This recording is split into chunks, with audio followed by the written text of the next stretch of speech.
नमस्कार। मैं आज आप सभी का मित्रता के इस एपिसोड में स्वागत करती हूँ। हमने मित्रता के पहले कई एपिसोड देखे हैं, जिसमें यहाँ 2 इंसान अपने मेडिटेशन के एक्सपीरियंस साझा करते हैं। तो आज मैं तनु और दीप्ति दहिया मैम आपके समक्ष अपने मेडिटेशन के एक्सपीरियंस साझा करेंगे। तो दीप्ति मैम, वेलकम। आप अपना इंट्रोडक्शन दीजिए।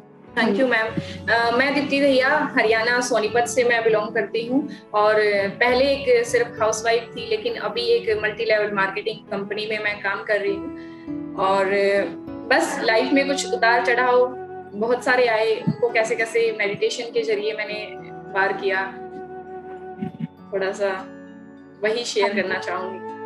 हाँ जी, तो मैम मतलब हमने काफ़ी सुना है कि आपकी लाइफ में काफ़ी स्ट्रगल्स आए हैं और मेडिटेशन से काफ़ी सुधार भी आया है आपके जीवन में, आपके लाइफस्टाइल में। तो प्लीज़ हमारे साथ कुछ शेयर कीजिए। वैसे तो मैम स्टोरी बहुत लंबी चौड़ी है, लेकिन शॉर्ट में मैं बताती हूँ कि जब सिर्फ ओनली 17.5 साल की उम्र में मेरी शादी हो गई थी। तो शादी के बाद अचानक से 3-4 महीने बाद ऐसा हुआ कि अचानक से थोड़ा सिर दर्द हुआ और मैं बेहोश हो गई। और होश आया तो मेरी मेमोरी लॉस थी। तो कोई कह रहा था कि पागल हो गई है, गांव में कहते हैं, कोई कहता कि किसी ने कुछ करवा दिया या कोई आत्मा बॉडी में प्रवेश कर गई, बहुत कुछ।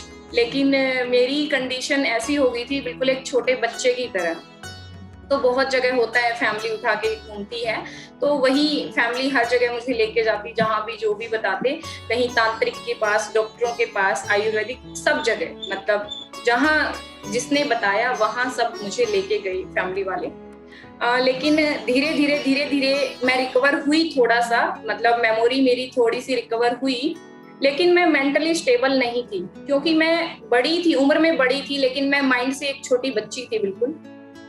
धीरे धीरे ऐसे ही आगे, पूरी जर्नी तो बहुत लंबी हो जाएगी, लेकिन धीरे धीरे ऐसे ही आगे बढ़ते बढ़ते, क्योंकि मैं मेंटली स्टेबल नहीं थी, तो बॉडी में भी बहुत सारी प्रॉब्लम्स आना शुरू हो गई, मतलब बहुत सारी बीमारियां शुरू हो गई। लेकिन मैं हमेशा, बिल्कुल मेरी ऐसी कंडीशन थी कि मैं चारपाई में पड़ी रहती, 24 घंटे मैं सोती रहती।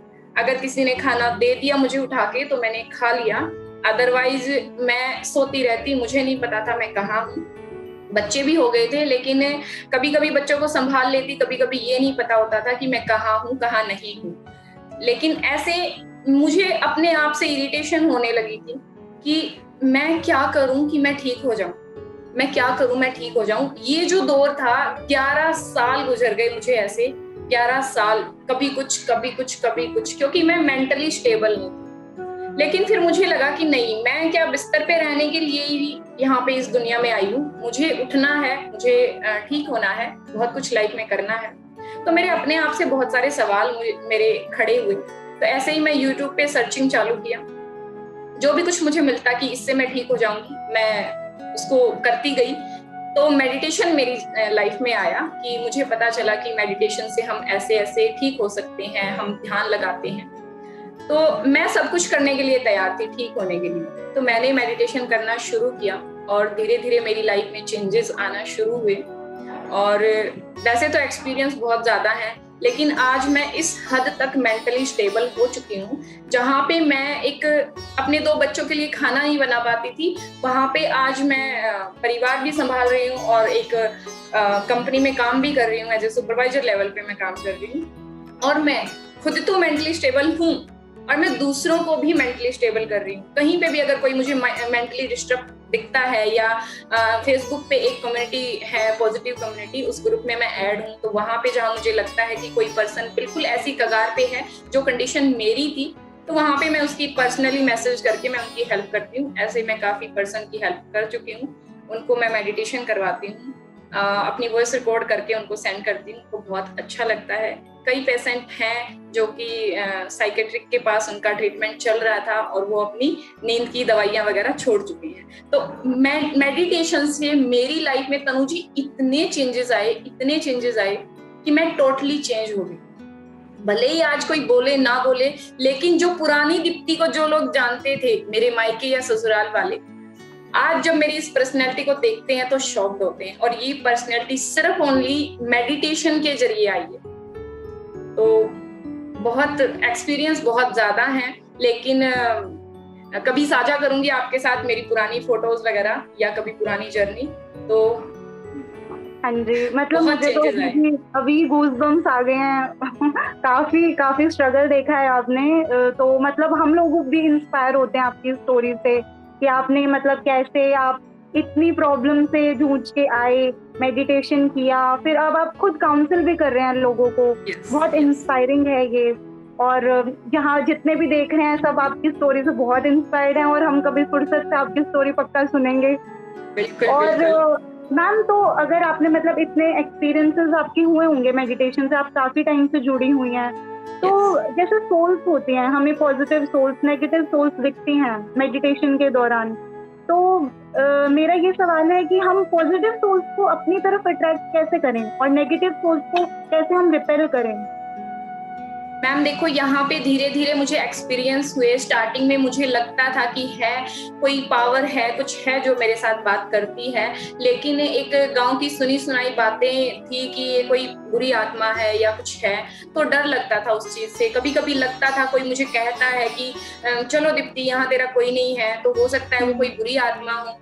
लेकिन ऐसा ही एक किस्सा मेरे बेटे के साथ हुआ कि वो भी बिल्कुल मेंटली डिस्टर्ब हो गया था, तो किसी ने बोला कि इसके अंदर भी कोई आत्मा प्रवेश की है। तब मैंने इस चीज को थोड़ा डीप स्टडी किया कि ये क्या होती हैं, अगर होती हैं तो इनसे हम कैसे प्रोटेक्ट कर सकते हैं।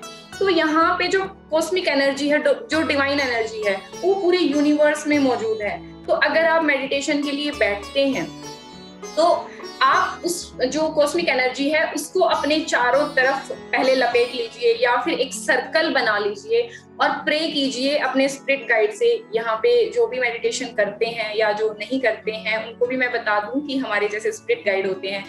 अक्सर टीएमसी हरियाणवी में इसका जिक्र होता है कि हमारे स्पिरिट गाइड होते हैं। तो उनसे जब हम प्रे करके और हम मेडिटेशन के लिए बैठते हैं और डिवाइन एनर्जी से हम अपने चारों तरफ सील्ड बना के हम रखते हैं, तो एक फील होना शुरू हो जाता है कि एक प्रोटेक्टिव लेयर हमारे चारों तरफ बनी हुई है, तो फिर कोई भी नेगेटिव एनर्जी हमें टच नहीं कर सकती, क्योंकि इस डिवाइन एनर्जी से पावरफुल कोई एनर्जी नहीं है। हाँ जी मैम, मतलब आप अपने बारे में भी कुछ बताइए। मैंने बहुत कुछ बताया, आप कहाँ से हैं और आप मेडिटेशन से कैसे जुड़े?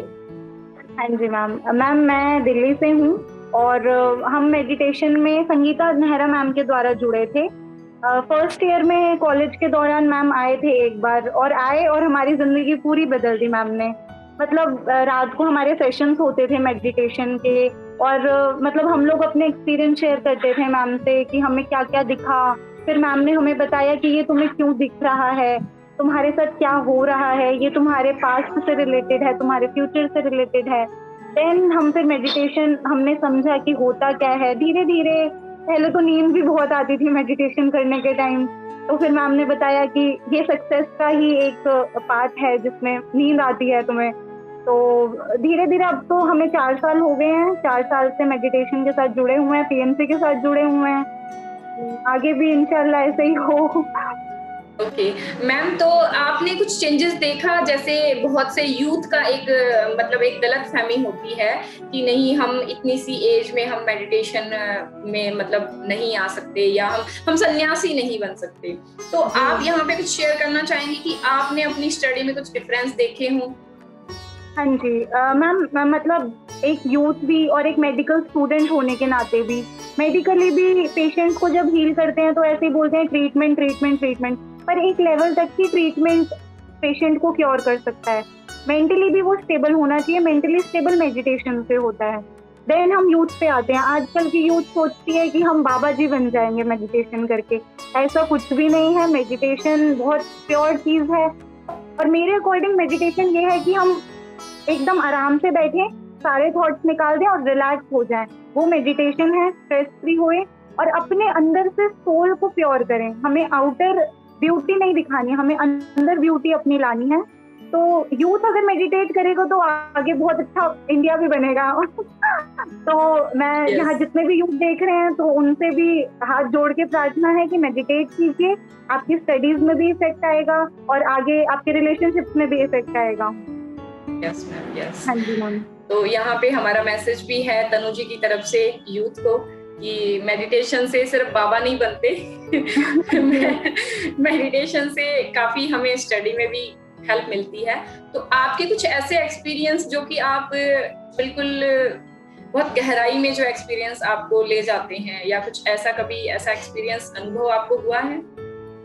नहीं, मतलब ऐसा तो जैसे संगीता नेहरा मैम काफी शेयर करती हैं अपने एक्सपीरियंसेस भी, तो उस लेवल तक तो मतलब मैं भी ट्राई कर रही हूँ कि मैं उस लेवल तक जाऊँ, पर अभी कुछ टाइम चाहिए होगा मुझे भी। पर ये है कि मेडिटेट करती हूँ तो मतलब मुझे खुद में फील होता है कि बहुत मतलब मेरी सोल एकदम लाइट हो चुकी है, सारी टेंशन फ्री हो चुकी है। और अगर मेरे दिमाग में कोई क्वेश्चन होता है लाइक मेरी स्टडीज से रिलेटेड भी, तो वो अपने आप क्लियर होता चला जाता है। मतलब मुझे खुद ऐसा फील होता है कि कोई आ रहा है मुझे और मुझे बता रहा है कि हाँ ये इसका आंसर है और ये तुम्हारी प्रॉब्लम है, तो इसका सॉल्यूशन एकदम साथ रखा मिलता है मुझे। काफी टेंशन फ्री हो जाता है इंसान, और स्टूडेंट लाइफ में तो बहुत इम्पोर्टेंट है करना। बिल्कुल बिल्कुल मैम, बिल्कुल। तो मैम यहाँ पे ऐसे जैसे आपने बताया ना कि कुछ लगता है कि अंदर से सोल हमें गाइड करती है, जैसे उसके अगर कुछ एग्जाम्पल मैं अपने शेयर करूँ तो स्टार्टिंग में मुझे लगता था कि मेरे मन का वहम है, लेकिन जब मैंने बिल्कुल आत्मसमर्पण किया, अपनी सोल के ऊपर मैंने सब कुछ छोड़ दिया, मुझे पता चला कि हमारी सोल पूरे ब्रह्मांड से कनेक्टेड है। तब मैंने अपनी सोल को बिल्कुल कि आप जो कहोगे मैं वैसे ही चलूंगी। तो मुझे अंदर से ऐसे ऐसे थॉट आने शुरू हुए, ऐसे ऐसे सॉल्यूशन मुझे मिलने शुरू हुए। अगर मेरी कोई भी प्रॉब्लम होती या मेरी कोई भी क्यूरी होती और मुझे अगर कहीं से उसका आंसर नहीं मिल रहा होता, जस्ट मैं आइज क्लोज करती और मैं यही प्रे करती कि आप सॉल्यूशन लेके आइए, क्योंकि आप पूरे ब्रह्मांड से कनेक्टेड हैं। मैं अपनी सोल को कहती थी। तो जैसे ही मैं यूट्यूब ओपन करती, पहली 5 वीडियो में मुझे मेरी प्रॉब्लम का सॉल्यूशन मिल जाता था। और अभी तो बिल्कुल सोल कि कहाँ मैं गलत हूँ, कहाँ मैं सही हूँ, वो मुझे प्रॉपर गाइड करती है। तो अगर हम अपनी सोल की रिस्पेक्ट करते हैं और अपनी सोल पे हम ट्रस्ट करते हैं, I mean अपने आप पे हम ट्रस्ट करते हैं, तो वो पूरे ब्रह्मांड से कनेक्टेड है। तो हमें आउटर वर्ल्ड में हेल्प मांगने की शायद किसी से जरूरत ही नहीं है, क्योंकि हम इधर उधर हेल्प की आशा रखते हैं, लेकिन हमारी सोल कनेक्टेड है वहां पे, तो वो हमें सॉल्यूशन लाके दे ही देती है। हाँ जी। मैं ऐसी कंडीशन में थी कि मैं ओपनली बताऊं, यहाँ पे मैं 3 बार सुसाइड करने की सोच चुकी थी। मेरी ऐसी स्टेज से मैं उठ के आई हूँ। और कैसे उठी? मैंने अपने आप को ऑब्जर्व करना चालू किया। मैं अपने आप को समझती थी कि मैं बिल्कुल सही हूँ, मैं बिल्कुल सही सोचती हूँ, ये बाकी सब गलत है। लेकिन जब मैंने अपने आप को ऑब्जर्व करना शुरू किया कि मैं कितना गलत, बहुत सारी जगह पे मैं गलत सोचती थी, गलत फील करती थी। एक जो बीमारी का डर कंटिन्यू 11 सालों तक मैं कभी बीमार कभी ठीक, कभी बीमार कभी ठीक, कब 1 महीना पूरा मैं ठीक नहीं रहती थी कभी। तो वो डर मैंने अपने अंदर बिठा रखा। वो डर सिर्फ ओनली मेडिटेशन से निकलेगा। और वो डर सिर्फ ओनली ऐसे भी नहीं है कि आप मेडिटेशन करो, आप सांस पे ध्यान लगाओ, आप बैठो, नहीं। जब आप बिल्कुल अपने आप को समर्पित करोगे, अरे बाबा प्रॉब्लम क्या है समर्पित करने में, अगर आप हेल्दी हो रहे हो, आपकी लाइफ बिल्कुल मतलब ऐसी हो रही है। जैसे एक टाइम था कि मैं हमेशा बिल्कुल ऐसे पड़ी रहती, या मेरे को पैनिक अटैक तनुजी इस लेवल का आता था कि मैं बच्चों को बहुत मार देती थी। 2 बच्चे हैं मेरे, मैं कभी कभी बहुत मार देती थी और फिर मैं खुद बेहोश हो जाती। ऐसा मुझे बिल्कुल एक पैनिक अटैक जैसे एकदम से ऐसे गुस्सा आता और सिर में बहुत ज्यादा पेन। तो ऐसी कंडीशन से अगर मैं अपने आप को उठा सकती हूँ, देखो रास्ता दिखाने वाला वो है, तो रास्ता उसने ही दिखाया, लेकिन कोशिश मैंने की। तो अगर आप लोग भी कोशिश करोगे तो बहुत बड़ी बड़ी बीमारियों को, क्या है, कुछ भी नहीं है बीमारियां, बिल्कुल मैम, बिल्कुल। Thank you so much ma'am, आपने काफी अच्छे एक्सपीरियंसेस हमारे साथ शेयर किए हैं। और आप सबको यही मैसेज देना चाहेंगे हम कि मेडिटेट कीजिए। तो थैंक यू सभी को, और आगे भी मित्रता के इन एपिसोड से जुड़े रहिए। धन्यवाद। Thank you ma'am.